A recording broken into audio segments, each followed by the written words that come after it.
Hello, you're very welcome to today's video. Today we're going to explore another element on the I lack series.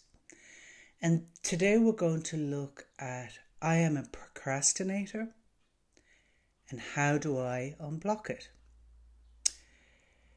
So before I go into what procrastination is, what it looks like, what causes it, and what can you do to overcome it or unblock it. Little introduction if you're new to this video, to this channel. My name's Anand. I'm an emotional wellness and embodiment coach, and I support clients weighed down with inner struggles, things like procrastination, overwhelm, perfectionism, a harsh inner critic, all those inner struggles that hold you back, either in anxiety or fear or repressing emotions. And we'll do this through coaching, through somatic practices, and through meditation if that arises in the sessions. So if you're enjoying the content, please subscribe, comment, like. Every little like helps. And so to go into what we're going to explore today is the area of procrastination. And this is something that I see time and time again with many clients. They might procrastinate in everything, or they may procrastinate in one area of their life. So when we think of procrastination, I'm seeing a visual image in my head. I'm just kind of closing my eyes, looking within. And for me, it's like the engine is running in the car. It's warm. The car wants to move. The brakes are on. Nothing's happening. So because procrastination is very much a mental activity, the mind is going, want to do this thing, going to do this project, going to do this task, going to fix the house, going to paint, going to do all those things so the motor's running, the mind is running, and the brake is on. The handbrake, the gear is in neutral, the engine is getting hot because it's going on, it's running, and it's going on for hours, and the engine's going to overheat, and it's going to just go, and it's just going to flat out. Battery will go, whatever. And procrastination is something a bit like that. It's a bit like mind is going, busy, think. You're mentally doing the tasks. You've done the job in your head, do you know? But you haven't actually done the task. So you have this energy going in mentally and no movement. No motion, no momentum. And that is a shitty place to be in. It's horrible. It sucks. I think we've all done it from time to time. And then to get away from this horrible mental energy, no movement, the two things going at the same time, you have to escape it. So you'll avoid the task and you'll go over and you'll do anything but the task. So I'm going to use an analogy of writing. A very long time ago, I wrote a novel, and I dabbled in the novel from around 2000 to about 2008. Chapter here, chapter there, played around with it, didn't do a whole lot. And then it wasn't working. So what I'd written was a pile of bilge. And then I had done 75,000 words and I scrapped pretty much all of it and rewrote it. So I spent 8 years procrastinating. I would clean the house. I would do anything but write. And then I decided to, okay, for 1 hour per day, you're going to sit and you're going to stare at your computer if you choose not to write. But you have to sit and look at your computer for 1 hour. And my mind was like, there's no way you're sitting there for an hour looking at the computer. So I began writing a little bit, 1 hour a day. And that actually, that confining it to 1 hour reassured me that I only had to sit for 1 hour at the computer, and equally I only had to write for 1 hour. And so I'd write for an hour. And then the next day I come back to the computer, and then I have to edit what I wrote, which was fine, or rework it a little bit. And then the motor was running because my head was writing the book, but also action was happening. So the energy was able to move out. It wasn't stuck inside me.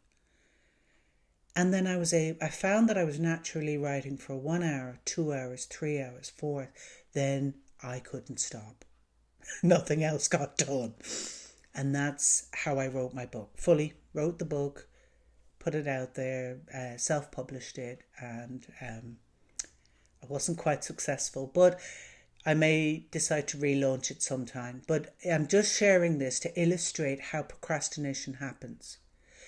For some of my clients, they'll write out a to-do list, they'll have the action plan, but still it gets too much and they'll go off and do something else, whether it's to go on social media, watch the news, do a job that's really not useful, and then they get mentally frustrated, and this is where an inner struggle arises with procrastination, because they then mentally beat themselves up. Oh, I haven't done it. Oh, or they want to sleep it away, or do anything to avoid this inner judge that tells them you didn't do the task. They mentally thought through the task. So how do you move out of that stationary position of the engine is running, the motor is running, you've mentally done the job, but your actions haven't allowed you to do the job or haven't made you do the job? I believe that one of the biggest things that get in the way of somebody achieving something is fear. And it can be fear of failure, and it can be fear of success. I had one client who said, well, if I succeed in this, what then? There's all this responsibility. That was a really valuable insight that person shared with me. And they were very brave to acknowledge that. So then it's to understand, right, I procrastinate, I'm afraid. What is it I'm afraid of doing? Is it failure or success? That will start to give you an insight, but you still might procrastinate, and that does happen still. You have the insight and you're like, well, yeah, I know now, I'm afraid of succeeding. And you still won't do the thing. This is where a little bit of the 1 hour a day that I suggested for myself is where that is needed to get the car moving. Because acknowledging that the motor's running and no action's happening and all your energy is being used is quite a harsh thing to do on yourself. So if you can say, okay, I'm going to go in first gear and I'm going to drive at 10 kilometers or miles an hour, very, very slowly. Stop. Say, right, for 15 minutes a day, I'm going to do that thing. Or 3 times a week. But you need to make a commitment of, I will do X, Y, and Z this number of times, this number of days. And you need to be honest. Will you actually do it?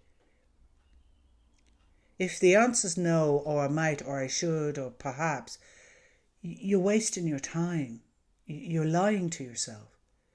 So the question is, okay, I can commit to do 5 minutes a day on this task for 3 times a week.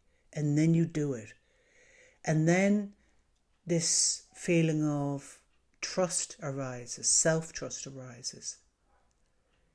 And you know that you'll commit to it. And then, you know, that Rolling Stone gathers, no moss or gossip, you know, the stone that starts to gather moss. The momentum starts to happen. The car is moving. action is happening, energy is behind it, the momentum will take over and you will get much more done. And then you'll go, oh, this is great, I can do stuff. And you build it up. So that's just some ways that you can overcome procrastination. First, knowing how much energy you burn off mentally, and actually, weirdly, physically, because your body is also going through the motions of doing the task that you're not actually doing. So you're like freezing your body, but your mind and your muscles are like, we want to do the action, but we're not doing it because we're held back by fear. And we're like, you're the car overheating and eventually you're going to conk out. In actual fact, you can get mental burnout from this type of procrastination. So understanding that's the price you will pay for procrastinating. So how do you get the momentum? Understand what the fear is and still take action. But do it in steps that are realistic for you, that you know you will do. I am willing to do 10 minutes 5 times a week. I am committing to 10 minutes 5 days a week. Or in my case, I am committing to sitting in front of a computer for 1 hour a day for 5 days a week. And eventually I wrote for 7 days a week. And it was great. So there are just some ways. And if this is something you're really struggling with in terms of being stuck with procrastination, and you maybe can't understand why you're holding yourself back, then do book a coaching session with me. And you can get a 1 hour free insight call to see how it works for you and what coaching feels like. That's one way. Or if you want to go on your own, just starting to journal or notice where you procrastinate, what holds you back, and making a small action plan of what you can genuinely commit to, and then doing it. Thank you, and I hope you have a lovely day, and I will see you next week.